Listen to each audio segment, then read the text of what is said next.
I died inside the day I chose to forgive. I believed that a love strong enough could heal any wound, even the deep gash left by betrayal. I was wrong. I forgave Natalie not because I could forget, but because I loved her too much to let go. But then I realized some forgiveness doesn't bring salvation. It only turns you into a shadow in your own marriage, a haunting ghost in what was once your home. It's a brutal truth. Forgiveness is a noble gift, a challenging journey. But some wounds, no matter how carefully bandaged, still ache whenever the weather changes, whenever memories flood back. Not because you still harbor hatred, but because you still remember too clearly the day your heart was pierced. Forgive the betrayal, but never forget the wound. This is my painful story about a marriage that didn't break because love faded, but because trust rotted from within. It's the tragedy of an incomplete forgiveness, where love was buried under thick layers of obsession and persistent doubt. Listen to my story so you can reflect on your own relationships, to understand that forgiveness needs to go hand in hand with the ability to heal the wound, and that's not always possible. I'm Brandon, 40, and I live in Colorado Springs, a peaceful city where I built my home with Natalie for 9 years. We married young with passionate love and promises of a bright future. Looking back at the early days, we were a couple everyone admired. Natalie was charming, intelligent, always knew how to make me laugh and feel loved. She was a talented architect, always full of energy and enthusiasm for her work. I was a software engineer, a bit more reserved than her, but I found balance and joy in Natalie's vibrant spirit. We shared simple dreams, a small house with a lush garden, 2 healthy kids, and annual trips. We overcame many storms together, and each time the bond between us grew stronger. We once believed we were the kind of couple who could overcome anything, mounting debts when we first married, when we were both struggling to build our young careers. We tightened our belts together, dreaming of a more prosperous future. Then came the haunting pain of a miscarriage that lasted for months when we had mentally prepared to welcome our first child. Natalie was completely devastated, and I stayed up many nights holding her, encouraging her through the most difficult period of her life. After that was her postpartum depression when our first daughter was born. Long nights I stayed awake, caring for our child, cooking, cleaning, and gently comforting Natalie as she sank into darkness. The times we faced job pressure together, when I had to change fields, or when Natalie had to deal with challenging projects at her new company. Each challenge brought us closer, strengthening our faith in the power of our love. Natalie was the woman of my life, my soulmate, the peaceful haven I always yearned for. I placed all my trust in her in this marriage, as I trusted my own breath, believing we were meant to be. But nothing, absolutely nothing in this world could have prepared me for what I discovered in the 8th summer of our marriage. It was a scorching July afternoon, sunlight streaming through my office window, but my heart felt ice cold, as if an iceberg had just pierced my chest. I was working, checking emails, when a strange message appeared in my inbox. It was from a mutual friend, accompanied by a screenshot of a message exchange between Natalie and a male colleague. The content wasn't explicitly clear, just suggestive remarks, intimate words that went beyond professional boundaries, but enough to make my heart clench, stopping for a few seconds. A sense of unease, a horrifying intuition arose from deep within my gut. I tried to reassure myself that it was just a misunderstanding, a bad joke from someone. But then fragmented pieces in my mind cruelly connected the times Natalie came home from business trips later than usual. The strange unanswered calls when I picked up her phone, the times she was suspiciously flustered when I asked about work or meetings with colleagues. Those pieces now formed a terrible picture, an undeniable truth. That night I came home with a heavy weight in my chest, like a rock pressing down. I looked at Natalie, the woman I loved and trusted most, the one I had sworn to protect and cherish for life, and I couldn't utter a word. I looked into her eyes, trying to find a sign of peace, a denial, but instead I saw fear, a hidden anxiety. Finally she confessed. Natalie had cheated. She said it wasn't a long-term relationship, not deep or dramatic like what I often saw in movies about secret affairs. She said it was just a one-time thing, a moment of weakness, a loss of self-control during a 3-night business trip in Seattle with a colleague. She cried, burying her head on my shoulder, tears streaming down, begging for forgiveness. She said it was a horrible mistake, that she was tempted by loneliness, by work pressure, that she regretted it immensely, that she only loved me, and I was her everything, the only man she wanted to be with. Hearing those confessions, my world completely collapsed. My heart ached, a deep, gaping wound appeared in my chest, bleeding incessantly. All the trust, all the beautiful memories we had built together over 9 years seemed to vanish into thin air, becoming a colossal lie. I felt betrayed, brazenly deceived, a pain I couldn't name, couldn't put into words. I wanted to scream, to smash everything, to run away from this cruel truth. But when I saw her tears, her utter remorse in her eyes, her pale, haggard face, the face of the woman I loved, I couldn't do anything but forgive. I forgave. Not because I accepted her actions, but because I loved her too much. Loved her so much that I couldn't imagine life without her. I believed that once deeply in love, I could overcome anything, even this brutal betrayal. I believed that my forgiveness would be the key to mending everything, to restoring what was lost to its original state. The first secret revealed: a small cut. A seemingly minor mistake can create an unhealable deep crack in someone's trust, especially when a man places absolute trust in his partner. Betrayal, even if just a one-time thing, is enough to completely destroy the foundation of the relationship, causing him to accept forgiveness due to overwhelming love, yet simultaneously planting the seed of an unforgettable haunting. Forgiveness doesn't come from acceptance, but from the desperate fear of losing the one you love. A fragile forgiveness, like a thread. I didn't divorce her. I didn't leave the house in a fit of rage, even though the feeling of wanting to run away from everything weighed heavily on me. I didn't smash everything around me to release the anger boiling in my veins. Instead, I held Natalie in my arms, listened to her sob, felt her trembling like a desperate man clinging to the last fragments of a marriage.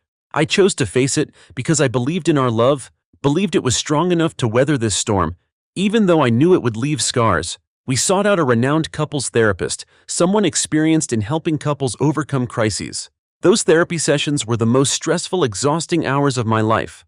Together, we relearned how to communicate something that seemed simple but became incredibly difficult after trust had shattered. We had to learn to listen to each other without judgment, to express our deepest emotions without fear of further hurt. We relearned how to touch each other, how to look into each other's eyes like two people truly in love, not like two strangers living under the same roof. I truly tried to erase the haunting images in my mind, to believe that Natalie had changed, that she deserved my forgiveness. I forgave. I told that to Natalie, to the therapist, and to myself thousands of times like a mantra to soothe the pain. I tried to forget, tried to deny that it ever happened, to treat it like a bad dream. I tried to put my trust back little by little, like building a skyscraper on weak ground. But every morning when I woke up and Natalie walked into the bathroom, I remembered her shedding her clothes for another man. That image, even if just a fleeting thought, a tiny imagining, was enough to douse me with cold water, making me shiver, and all the efforts of the night before seemed to vanish.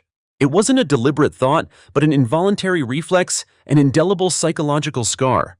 Every time a work email dinged in the middle of the night, or a message arrived on her phone when we were lying next to each other, I would silently wonder, who is it this time? Is it another colleague on another business trip? What else is she hiding? Is she cheating on me again? I didn't ask. I never questioned her directly because I was afraid of what I would hear and afraid of hurting the fragility we were trying to rebuild. I was afraid of breaking this artificial peace, but my mind wouldn't stop. The worst-case scenarios kept playing in my mind non-stop, like a horror movie on repeat. I looked into her eyes, trying to find a sign, some hidden deception in her gaze. I hated myself for this suspicion because I knew it was eating away at me, but I couldn't control it. My trust had been broken, and it left a huge void in my soul, a deep hole that couldn't be filled. I tried to live like a normal man, a forgiving husband, an exemplary father. I still held her hand when we walked in the park, still kissed her goodnight every evening, still cared for our children with her building our home. But deep inside, something had irrevocably shattered. I felt like I was playing a role, the role of a happy husband, a forgiving man, to please everyone around me and Natalie herself. I constantly had to battle myself with negative thoughts, with haunting images that would rush back at any moment without warning. I wondered, had I truly forgiven her, or was I just trying to deceive myself, prolonging a dead relationship? The pain wasn't anger, but a profound emptiness and perpetual exhaustion. The second secret revealed: forgiving betrayal doesn't mean forgetting the wound. The obsession with deceit can become an invisible ghost, persistently residing in the betrayed person's mind, manifesting as subtle suspicion, recurring negative thoughts, even if that person tries to suppress them and doesn't directly question their partner. This deep-seated distrust will gradually erode emotions, turning cohabitation into a painful performance, and the hope of reviving love becomes desperately fragile. Natalie tried. I have to admit that. Her efforts were not small, and I know she tormented herself greatly. She did everything to atone and prove that she genuinely wanted to save this marriage, to mend what was broken. She deleted all contact with the other man, not just on her phone, but also on social media, unfriending him, blocking his number as a decisive and absolute act. She quit her old job, a job she loved and was passionate about, accepting to start over in a new environment, just to put my mind at ease so I wouldn't have to worry about colleagues on business trips anymore. Natalie revealed a secret I never knew until much later during a therapy session, when we had almost accepted the truth. She said that at the time she was going through a major personal crisis. The pressure from her new job was immense. She felt isolated in a competitive work environment, and family financial issues I was unaware of made her feel trapped. Natalie also faced a fear of aging, of losing her allure, her attractiveness. She felt I was too busy with work and caring for our children to spend time listening, sharing her hidden worries. The colleague, a smooth-talking man who knew how to listen, appeared exactly when Natalie felt weakest and most alone. I just wanted to be heard, to feel like I still had value, Brandon. I felt lost in my own life. I know that's not an excuse, but it's the truth I've hidden from you for so long. I was wrong to seek that in someone else. This confession on one hand made me understand more, but on the other it hurt me even more. Her loneliness, my unbeknownst to me lack of attention, led to this mistake. She wrote me letters, long letters filled with tears and remorse, recounting every detail of that night, her weakness, her fear of losing me, and also the pressures she was under in her work and life. She didn't hesitate to tell even the details I didn't want to hear, as a way to fully atone. She took me on a getaway, just the two of us trying to recreate romantic moments, like in the beginning, to find lost emotions. She proactively held my hand, hugged me, said loving words, did everything to prove she chose me, chose this family, and that I was the only one in her heart. I was grateful for her efforts, and I tried to believe her. I tried to believe her words, her actions, to believe in her sincere remorse. I tried to dismiss the doubts, the haunting images in my head, tried to push back the ghost of betrayal. I wanted to believe that we could overcome it, that love would return stronger, more resilient. I believed that by accepting and forgiving, I could make the impossible possible. But nothing went back to how it was. The broken glass, no matter how carefully glued back together, no matter how strong the super glue, still showed its ugly cracks, impossible to hide. Every time I touched it, I felt those cracks, those invisible wounds. Just her smiling at her phone happily would sting my heart. A natural, carefree smile became a knife plunging into my heart. I wondered, is she talking to someone I don't know? Is she thinking about the other man? Is she hiding something else? I knew it was an irrational thought, that she had a right to her privacy, a right to be happy with friends or work, but I couldn't stop it. It kept creeping in, haunting me. When she said, "I love you, Brandon," I heard every word, every syllable clearly, but I didn't feel the warmth, the sincerity, the emotional resonance like in the early days. Her voice was still sweet, but it was like a corrupted song, losing its emotional rhythm, lacking its soul. An invisible wall had been built between us, not by hatred, but by the absence of trust. A solid wall I couldn't break. I was no longer jealous. Jealousy requires a strong emotion, a fear of loss, an effort to cling on. I had already lost. Lost trust, lost the purity of love, lost the innocence of marriage. I just felt empty, an emptiness so profound, like a black hole swallowing all emotions. I looked at her, still saw her beautiful, still saw her as the mother of my children, still the partner I once loved, but I no longer saw the woman I was once madly in love with, the one I wanted to spend my life protecting, the one I trusted absolutely. She was like a book I had finished reading. I knew every word, every plot point, every ending, but I no longer felt interested in turning back any pages, no longer wanted to explore new chapters. The therapy sessions continued week after week, month after month. We sat facing each other, talking about feelings, about efforts, about wounds that needed healing. Natalie cried. I stayed silent. I tried to explain my pain, my obsession, but I felt those words only stayed on the surface, unable to reach the deeply wounded part within me. Although the therapist helped us a lot with communication, there was a limit we couldn't cross. The more I tried to fill the void, the larger it felt, like a bottomless abyss I couldn't reach. Perhaps for some emotional wounds, time and effort can only soothe, not completely heal. The third secret revealed: attempts to reconcile after betrayal, no matter how sincere, can hardly restore broken trust. A cracked glass cannot return to its original state, and invisible cracks will always be present. Suspicion and a sense of emptiness will replace jealousy, silently eroding loving emotions, turning love into a burden.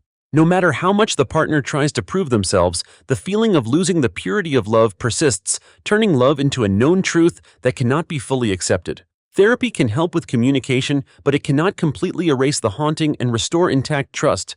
And sometimes the cause of betrayal is not just weakness, but also the consequence of personal pressures the partner is enduring unbeknownst to the other, creating a double tragedy. We still lived in the same house, still maintained a normal family life in the eyes of outsiders, like a carefully painted perfect picture. Our children still had both parents, were still cared for and loved, and we tried our best to ensure they didn't feel the crack between us. I often spent time playing with them, reading to them, taking them to the park. I didn't want my pain to affect their childhood. but sometimes I caught my eldest daughter's confused gaze. She'd ask, "Mom and Dad, are you okay?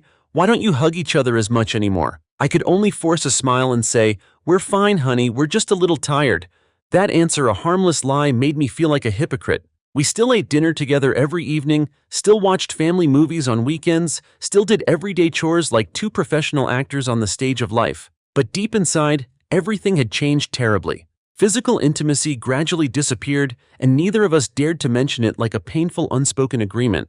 Accidental touches at the dinner table became awkward. Goodnight kisses were just a mechanical habit. We started sleeping in separate beds. I told Natalie I had trouble sleeping, that I needed my own space to focus on work, that I often had insomnia due to work pressure and random thoughts. She accepted without a word of protest or question, without a hint of suspicion. I knew she understood, or at least didn't want to face the truth that we were slowly drifting apart. The physical distance between us grew, accurately reflecting the spiritual distance that had become an insurmountable chasm.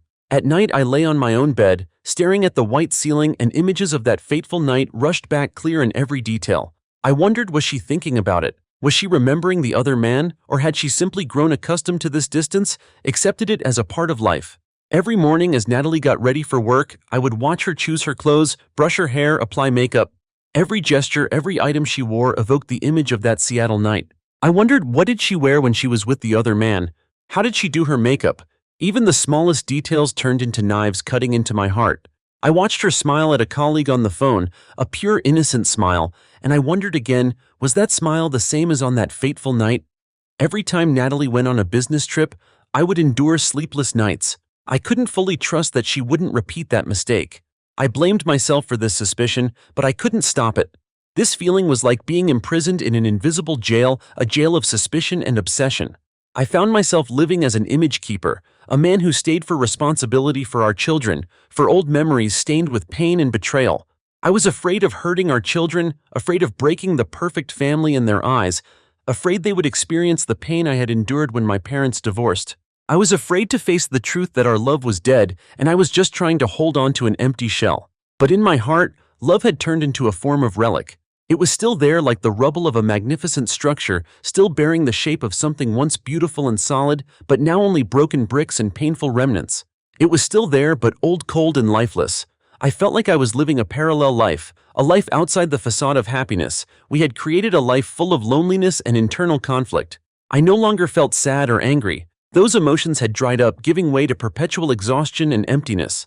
I had lost the ability to feel, deeply lost the connection with the woman lying just a few feet away, but in another world, a world I could never reach. I had become a robot, a duty performer, a man living out of responsibility rather than love. I had grown numb to the pain, to the point where I felt nothing at all. It was a state worse than suffering.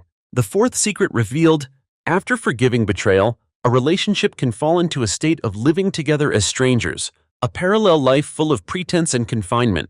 Deep-seated distrust will lead to physical and emotional distance, separate beds, lack of deep communication, lifeless dates. The wounded person will live as an image keeper out of responsibility and for their children, but the love inside has turned into a relic, old and cold, devoid of life, leading to a life of profound loneliness and apathy. Minor details in daily life can also trigger obsession, turning every moment into a knife wound to the heart. Life drifted on slowly and meaninglessly, like an old movie on repeat. We lived side by side, but the distance between us grew larger, like a bottomless abyss impossible to fill. Both Natalie and I knew something was wrong, a harsh truth hanging in the air, but no one dared to break the silence. No one dared to face the harsh reality for fear of what would happen next. Until one day, Natalie bravely spoke what both of us knew, but dared not admit what we had tried to bury deep within our hearts. It was a winter evening, snow falling softly outside the window, blanketing everything in white, like a veil hiding the coldness inside the house. We were sitting in the living room, each in a corner, me with a book in my hand, her with her tablet. The air was suffocatingly heavy, only the sound of wind whistling through the cracks in the window and the dry rustle of turning pages. Suddenly, Natalie put her book down, looked straight into my eyes, a gaze filled with determination mixed with profound sadness. Her eyes held a deep sorrow, a weariness I had never seen, an acceptance of fate. She asked me, her voice soft, almost a whisper, yet echoing like thunder in my ears, waking me from my trance. "Brandon, do you still love me?" That question was like an electric shock running down my spine. I hadn't prepared for it. I stayed silent, looking into her eyes, trying to find an answer within myself, the most honest answer. I had tried to deceive myself for the past 3 years, telling myself I still loved her, that everything would be okay, that we would get through it. But when confronted with that question, I clearly realized the painful truth. I nodded a weak, unconvincing nod, because I wanted to believe it was yes, wanted to cling to the last bit of hope, wanted to keep this family facade for our children. It was a blatant lie, not just to her but to myself.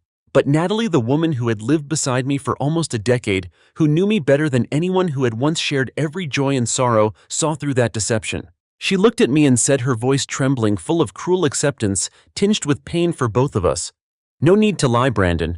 I see it in your eyes. I'm no longer the woman you once loved. Your eyes no longer hold the warmth, the longing they once did. I see you suffering. I see you pretending to be happy. I see you've died inside, Brandon. I'm sorry for putting you through this. I don't want you to live like this anymore." Her words were like a broken mirror, reflecting the entire truth I had tried to hide, tried to run from. I cried. Hot tears streamed down my cheeks, releasing all the pent-up frustration, all the pain suppressed for years, all the emptiness that had weighed down my soul. She did too. We cried together, but they weren't tears of healing, but tears of acknowledgement, of an end of liberation. We said nothing more. No excuses, no accusations. Only muffled sobs and overwhelming silence. A heavy silence that brought a strange peace. A month later, I moved out. This time not in anger, not in resentment, but with acceptance. A strange serenity. I was no longer clinging to something dead, a relationship I had tried to revive but to no avail. I knew that forgiveness is a journey, but it doesn't always lead to the revival of a relationship. Some wounds are too deep, too persistent, that even the greatest love cannot fully heal them. I left to find the peace, the wholeness I deserved, to find myself again after years of living in the shadow of obsession, of pretending to be happy. I accepted that sometimes an end is the beginning of something better. The final secret revealed: forgiving betrayal is a long and painful journey, but it doesn't guarantee the revival of love and trust. When the wounded person has to constantly live with obsession, pretend to be happy, and feel emotionally drained, even if love still exists, it has become a relic. The moment the truth is exposed by the partner, when they recognize the deception in your eyes, that is the end, the necessary liberation for both, however painful. Accepting this painful truth is the first step to finding peace and starting a new chapter. Natalie's final honesty freed both of them from the burden of pretense. After the divorce, I rented a small apartment near our old house, just a few blocks away, to ensure I could still easily see my children every day. This was a difficult choice, as it meant I would still frequently see Natalie, still walk past familiar streets, places filled with memories. But I knew that proximity to my children was more important than any pain. I needed to be there for them. The first few days after the divorce were frighteningly empty. The emptiness came not only from Natalie's absence, but also from no longer having to perform. I had grown accustomed to living a role, and now that the curtain had fallen, I felt lost in my own authenticity. I spent a lot of time sitting quietly by the window, watching the maple leaves change color, or simply listening to the rain fall. I cut off all contact with mutual friends, avoided crowded gatherings. I didn't want to explain, didn't want to hear empty condolences or curious questions. I just wanted to be alone, to face myself with my still bleeding wounds. I started seeking help from a personal therapist, a complete stranger unrelated to my old life. It was the right decision. In those sessions, I was allowed to voice everything I had suppressed for years. Buried anger, the pain of betrayal, disappointment in myself for not being able to save everything, and the emptiness when love died. He didn't judge, just listened and helped me identify each emotion, each layer of pain. He helped me understand that forgiveness doesn't mean forgetting, but freeing myself from the bondage of hatred and obsession. I also learned to rebuild my social relationships more selectively. I realized that true friends were those who accepted me unconditionally, not because I was Natalie's husband, but because I was Brandon. I spent time with new friends from a hiking club, old friends who had always been there for me without me even realizing it. We didn't talk much about the past, we simply shared stories about life, hobbies, small dreams. It was a genuine connection, unforced. As for Natalie, I still occasionally see her when picking up and dropping off our children. We no longer have long conversations or arguments, just polite greetings and exchanges about the kids. I see that she's still living her life, still trying to fulfill her responsibilities as a mother. I no longer feel resentment or anger. Only acceptance remains, and a touch of nostalgia for what once was. I have truly let go. I understand that she also has her own burdens, her own mistakes, and now both of us are seeking our own peace. I hope she has also found happiness, a more complete happiness. My marriage to Natalie was a costly lesson, a big scar, but also a profound, hard-earned experience I will never forget. It taught me that forgiveness is a noble gift, a courageous choice, but some wounds, no matter how carefully bandaged, still ache whenever the weather changes, whenever memories flood back impossible to erase. Not because you still hate, but because you still remember. Too vividly the day your heart was pierced, the day your trust was shattered. Forgiveness is a journey, a difficult internal struggle, but it doesn't always lead to the revival of a relationship as it once was. Sometimes forgiveness is simply the acceptance of letting go so that both can find their own paths, paths leading to true peace. If you find yourself in a similar situation, always communicate honestly with your partner about your feelings, about the barriers you encounter in your relationship. Don't carry those pains alone. Don't suffer in silence. Don't let it consume you from within. Seek understanding and support from your partner clearly and resolutely. And most importantly, be honest with yourself. Can I truly forget? Can I live a full life with this scar? Or will it forever haunt me? Because no one deserves to live in a marriage that is just an empty shell, a performance without emotion. Be brave enough to let go if you cannot find peace and wholeness for yourself, if you feel love has died and only relics remain. Don't be afraid to seek professional help if you need it, and don't be afraid to prioritize your mental well-being. Thank you for listening to my story. A story about forgiveness, obsession, and liberation. If this story touched your heart, or if you have any thoughts or feelings you'd like to share, don't hesitate to leave a comment below. Please hit the like button, share this story with your friends, and don't forget to subscribe to the channel so you don't miss out on other profound stories. Stories about life, love, and the lessons we've paid a price to learn. Your support is what motivates me to keep sharing these pieces of my life so everyone can draw valuable lessons for themselves and build stronger relationships based on absolute trust and unwavering sincerity. I'll see you in the next videos. Goodbye for now.